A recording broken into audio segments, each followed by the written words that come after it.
أنا العبد الذي كسب الذنوب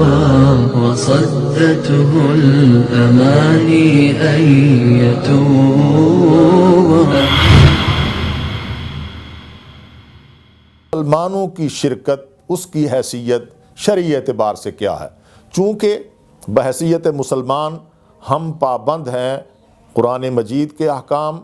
رسول اللہ صلی اللہ علیہ وسلم کے احکام، اور ان احکام کے نتیجے میں جو اسلامی تہذیب بنی، جس کا بالکل ابتدائی جو خاکہ ہے وہ صحابہ اکرام رضوان اللہ تعالی علیہم اجمعین کے معاشرے کی صورت میں سامنے آتا ہے۔ اگر ہم اسے دیکھتے ہیں تو یہ بات بڑی واضح ہو جاتی ہے کہ کسی مسلمان کے لیے یہ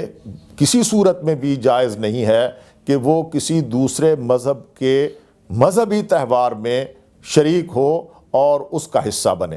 سرور دو عالم صلی اللہ علیہ وسلم کی یہ تعلیم موجود ہے کہ من تشبہ بقوم فہو منہم، جو آدمی کسی دوسری قوم کی مشابہت اختیار کرتا ہے وہ اللہ تبارک و تعالیٰ کے یہاں اسی قوم میں شمار کیا جائے گا۔ اس پر جو قانون سازی ہوئی اور پھر اس پر مزید جو دلائل دیے گئے، اس میں یہ بھی تھا کہ کسی دوسرے مذہب کا جو مذہبی شعار بن جاتا ہے، خواہ وہ لباس کی صورت میں ہو، خواہ وہ تہوار کی صورت میں ہو، خواہ وہ زیب و زینت کی صورت میں ہو، کسی مسلمان کو یہ جائز نہیں ہے کہ وہ اسے اختیار کرے۔ اور اسی طرح اللہ تبارک و تعالیٰ نے قرآن مجید میں جب یہ ارشاد فرمایا کہ لا يتخذ المؤمنون الکافرین اولیاء من دون المؤمنین، تو اس سے موالات کا مفہوم اور معنی سمجھ آ گیا کہ کسی مسلمان کو یہ حق نہیں ہے کہ وہ ایمان والوں کو چھوڑ کر کافروں کے ساتھ ایک دلی محبت پیدا کرے۔ دلی محبت جو ہے وہی تہواروں میں شراکت اور معاشرے میں سماجی معاملات میں ایک دوسرے کے ساتھ شراکت پیدا کرتی ہے۔ آج پوری دنیا میں کرسمس کے جتنے بھی رسومات ہیں آپ ان کو دیکھ لیں، ایک درخت سجایا جاتا ہے، ایک انسانی روپ بنایا جاتا ہے، کیک کاٹے جاتے ہیں۔ ایک تو عیسائی دنیا میں ابتدائی طور پر تقریباً 5 صدیوں تک اس طرح کا کوئی تہوار موجود نہیں تھا،